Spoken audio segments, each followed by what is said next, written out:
चिकित्सा पाठ्यक्रमों में प्रवेश के लिए होने वाली राष्ट्रीय पात्रता सह प्रवेश परीक्षा स्नातक नीट यूजी विवादों में घिर गई। कथित पेपर लीक का मामला सुप्रीम कोर्ट में आ चुका है। अनियमितताओं के आरोपों से लेकर solver gang, Gujarat Bihar angle से लेकर बैक टू बैक गिरफ्तारियों ने एनटीए की कार्यप्रणाली पर सवाल खड़े कर दिए हैं। तो चलिए बिना देरी किए आपको बताते हैं क्या है इस पूरे मामले की टाइमलाइन। और अगर आपके घर में किसी बच्चे ने इस साल नीट की परीक्षा दी है तो ये वीडियो उसके साथ बैठकर देखिएगा और कमेंट में बताइए क्या उसके मन में भी यही सवाल है। पहला, कथित अनियमितताएं या गंभीर सवाल।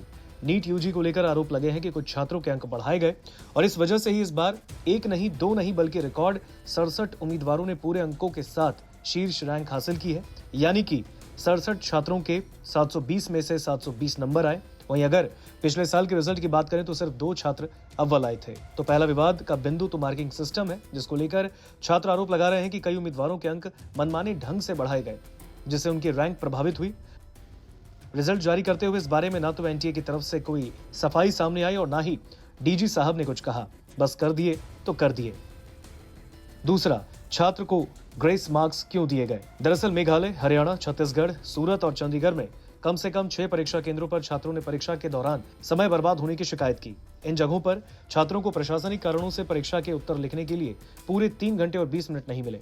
इन कारणों में गलत प्रश्न पत्र, फटी हुई ओएमआर शीट का वितरण या ओएमआर शीट के वितरण में देरी शामिल है। इसके बाद एनटीए द्वारा गठित एक समिति ने इस मामले की पूरी जांच की और उम्मीदवारों को होने वाले समय के नुकसान की भरपाई के लिए 2018 के एक फैसले में सुप्रीम कोर्ट द्वारा तैयार किए और अपनाए गए फॉर्मूले का उपयोग करने का विकल्प दिया। इसके हिसाब से पहले तो छात्रों के समय की हानि का पता लगाया गया और फिर उन्हें क्षतिपूर्ति के रूप में कृपांक दिए गए। 6 केंद्रों पर परीक्षा में देरी के कारण हुए समय के नुकसान की भरपाई के लिए 1563 छात्रों को ग्रेस मार्क्स दिए गए। और इसके बारे में जानकारी देते हुए एनटीए ने कहा, संबंधित छात्रों और एग्जाम सेंटर की सीसीटीवी फुटेज देखकर और समय की बर्बादी का पता लगाने के बाद ग्रेस मार्क्स दिए गए।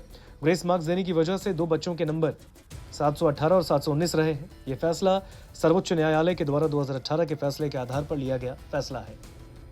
तीसरा, ग्रेस मार्क्स ने मचाया बवाल।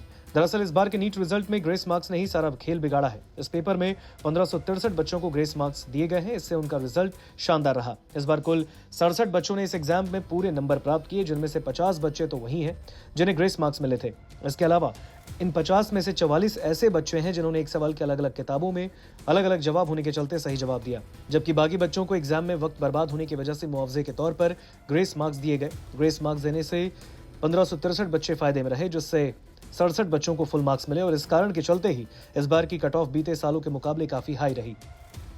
चौथा, रजिस्ट्रेशन विंडो एक दिन के लिए क्यों खोली गई?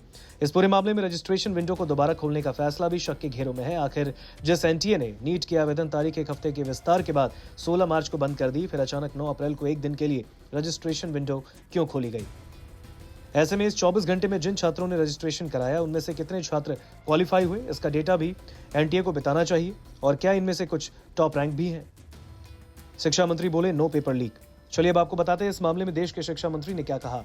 शिक्षा मंत्रालय ने छात्रों को दिए गए ग्रेस मार्क्स की समीक्षा के लिए यूपीएससी के पूर्व अध्यक्ष की अध्यक्षता में 4 सदस्यीय विशेषज्ञ समिति का गठन किया। तो वहीं केंद्रीय शिक्षा मंत्री धर्मेंद्र प्रधान ने आरोपों से इनकार करते हुए कहा कि प्रश्न पत्र लीक होने का कोई सबूत नहीं और एनटीए में भ्रष्टाचार के दावे बिल्कुल निराधार हैं। छठा, ग्रेस मार्क्स देने के लिए किसने दी परमिशन? एनटीए ने समय खराब होने के चलते 1563 छात्रों को अलग अलग ग्रेस अंक दिए। ऐसे में एक सवाल यह भी है कि क्या इसके लिए एनटीए को गवर्निंग बॉडी से मंजूरी ली गई थी? आखिर किस अधिकारी के फैसले पर क्लैट में समय खराब होने के बदले ग्रेस अंक के फॉर्मूले को नीट में अपनाया गया, जबकि क्लैट और नीट दोनों परीक्षाओं का मोड ऑफ एग्जाम ही अलग है। सातवां, ग्रेस मार्क्स मिले इसलिए मेरिट ऊपर गई। एनटीए इस मामले में एनटीए के प्रतिक्रिया देते हुए कहा कि परीक्षा की शुचिता से कोई समझौता नहीं किया गया। सुप्रीम कोर्ट द्वारा 13 जून 2018 के एक मामले के दौरान अपनाए गए स्वीकृत फॉर्मूले के अनुरूप समय की हानि की भरपाई के लिए 1563 उम्मीदवारों को ग्रेस मार्क्स दिए गए।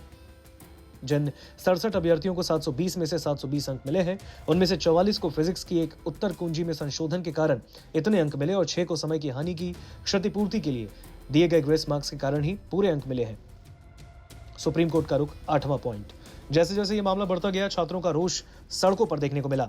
वैसे मामला सुप्रीम कोर्ट पहुंच गया है, जहां अलग अलग याचिकाकर्ताओं ने कोर्ट से न्याय की गुहार लगाई। इसके बाद शीर्ष अदालत ने नीट यूजी 2024 की शुचिता प्रभावित होने की बात का संज्ञान लिया, लेकिन प्रवेश के लिए काउंसलिंग प्रक्रिया पर रोक लगाने से इनकार कर दिया। हालांकि इस दौरान एनटीए की विशेषज्ञ समिति ने कोर्ट में कहा, एमबीबीएस, बीडीएस और अन्य पाठ्यक्रमों में प्रवेश के लिए होने वाली नीट यूजी परीक्षा के लिए 1563 अभ्यर्थियों को ग्रेस मार्क्स देने का फैसला निरस्त कर दिया गया है और उन्हें 23 जून को री एग्जाम देने का विकल्प दिया जाएगा। अगर उम्मीदवार फिर से परीक्षा नहीं देना चाहेंगे तो उन्हें दिए गए ग्रेस मार्क्स कम करके पहले के अंकों के आधार पर रिजल्ट घोषित किया जाएगा। आयोजित की गई पुनः परीक्षा के नतीजे 30 जून को आएंगे और काउंसलिंग 6 जुलाई को शुरू होगी। इसके बाद तो मामला और गर्मा गया। एनटीए खुद संदिग्ध की भूमिका में आ गया, क्योंकि यही एनटीए शुरुआत में ग्रेस मार्क्स को लेकर एकदम चुप्पी साधे बैठा था। ऐसे में अब आगे देखना होगा कि अगर पूरे मामले में ये कोर्ट के हस्तक्षेप के बाद छात्र कैसे संतुष्ट होते हैं और जिस एनटीए के दामन पर फिलहाल करप्शन के छींटे लगते दिखाई दिए हैं वो ऐसे कैसे साफ करेगा और निष्पक्ष पेपर कराने की अपनी शुचिता को कैसे बरकरार रख पाएगा। नमस्कार, मैं हूं मानक गुप्ता। अगर आपको हमारा ये वीडियो पसंद आया हो तो इसे लाइक और शेयर जरूर करें और हाँ, हमें सब्सक्राइब और फॉलो करना ना भूलें ताकि आप देश और दुनिया की कोई खबर मिस ना करें। तो जुड़े रहिए हमारे साथ और देखते रहिए News 24।